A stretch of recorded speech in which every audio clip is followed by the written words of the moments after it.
United Nations Annual General Assembly, UNGA 22, is currently underway in New York.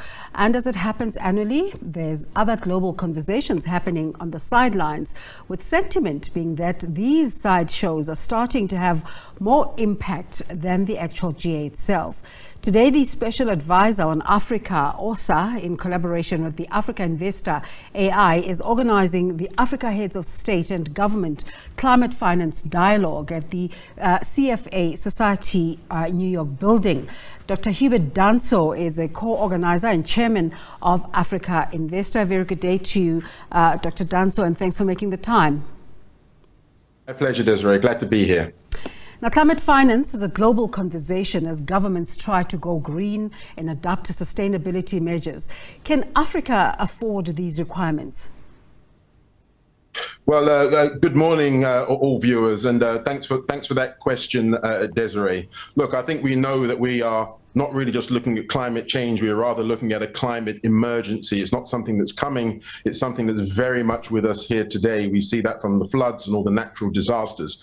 But as you know, the continent is only really responsible for about 3% of those cumulative global emissions. And as we know, we're really the hardest hit by it. But I think on the good news side, if you begin to now look at the new currency of the Industrial Revolution, it's really denominated in terms of natural capital, sun, wind, solar, all of which are very abundant on the continent, and new gold in many respects, of which we have 5 times more. You know, the sort of classification for that is in exajoules. We have 5 times more exajoules than any other continent, or particularly Europe, and 3 or 4 times more than most others. Now, when you begin to value that in terms of carbon credits and carbon headroom, we have about $4.8 trillion of carbon credit headroom between now and 2030.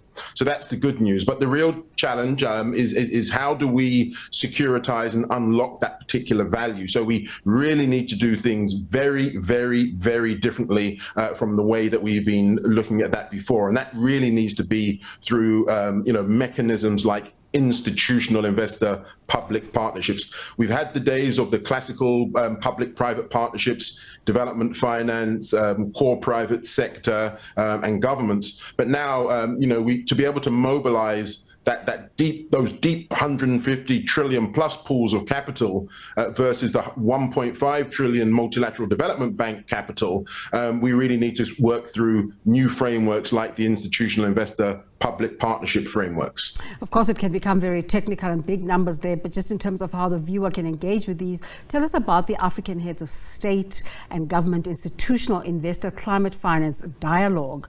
Who are you pitching to in New York? Yeah, thanks, Desiree. Look, I think, as I've just mentioned, I've just given a context about the opportunity, but there are also some very stark green investment and finance related realities that we're going to be touching on during this dialogue, 3 in particular. As we know, our projects are denominated in what is known as nationally determined contribution projects, commitments from governments about areas that we're going to invest in. And when we look at Africa's nationally determined contribution project list, it's about $3 trillion that needs to be mobilized by 2030. Now, to put that into context, the entire world has only been able to mobilize $2.8 trillion for renewable related investments and energy investments in the last 20 years, which means Africa needs to mobilize more in the next 20 years than more in the next 8 years than the world has been able to mobilize in the last 20 years. And of that sort of 2.8 trillion, that was the global figure, only 2% came from Africa. So that's one stark reality we're going to be addressing. The other is that there's been a wholesale recognition from governments, global development finance institutions, civil society organizations that there is no single pathway to net zero, the phrase that everyone uses to get us to that sort of 1.5 degrees scenario and better, without exponentially engaging and increasing institutional investor capital flows and allocations to the transition and NDC related projects. And then third and finally, one of the major things that we're going to be just focusing on, as I've sort of touched on earlier, is there's no option or question now that we need the investment community to work more strategically with governments to urgently advance institutional investor-public partnerships and co-create and implement future-fit business models and platforms to make mobilizing private capital at scale for African nationally determined contribution projects, the bankable projects, the expectation and not the exception. We can't have this situation where we hold up one project that's taken 10 years to bring to financial close when we have 8 years to get to 2030 Dr. Danso, goals that we've set. Just in terms of that investment community you're talking about, what returns are investors looking for from COP17 or climate investments? Well, in climate, in terms of COP27, we have 5 sort of big things that we are really looking at. One, there's a model law which needs to sort of regulate, how institutional investors can work directly with governments on major programs as opposed to individual projects that in some cases, can take a decade. So we'd like to see that as a key net zero pathway. We'd also like to see global tax incentives for institutional investors investing in African green infrastructure tabled and advanced, very similar to the way that the venture capital trust market in the UK or the municipal bond market in the US offers their investors tax incentives. We think this will crowd in and attract a lot more investment into green infrastructure in Africa. Yeah. We often hear about thirdly, we often hear about this sort of $100 billion adaptation and mitigation finance. We think that number needs to be recalculated and more realistic. The United Nations talks about 300 to 500 billion per annum. Let's have an honest, look at that number, and then let's allocate some of that money to institutions like the African Green Infrastructure Investment Bank that is made up of African pension and sovereign wealth funds so that we can actually get real productive growth out of those particular investments. We're running out of time. I want to ask you quickly. Running out of time, I want to ask you quickly, you also have the NDC Investment Awards tied to this event. Tell us about that. But I also want to ask you, of course, when we talk about African leaders and investments, South Africa as the 3rd largest economy on the continent is included. Does the fact that President Cyril Ramaphosa is not in New York change your plans?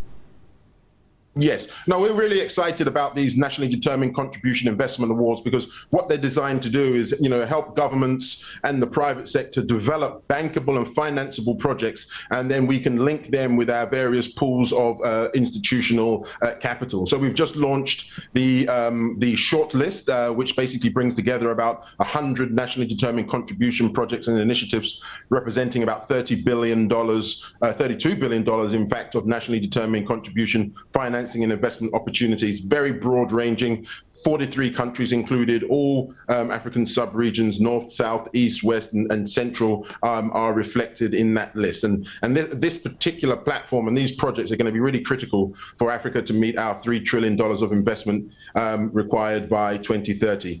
As far as South Africa is concerned and the United Nations General Assembly, the government has been very clear and very articulate, driving the agenda since COP26 and the announcement of the Just Energy Transition Program, the JETP program, the $8.5 billion loan. I think it will stand or fall on its ability to be able to mobilize its local domestic pension and sovereign wealth fund or pension fund community. And this is a model that the entire continent is really looking at now. So you've got the public financing that's coming in from various governments around the world. But the real question, and that's what we're going to be tackling at this meeting through institutional investor-public partnerships, is how do we supplement and complement that public finance with catalytic institutional capital and institutional investment, both from our local pension funds working with global pension and sovereign wealth funds, so that we can really drive the growth that we need to deliver our just energy transition. And of course,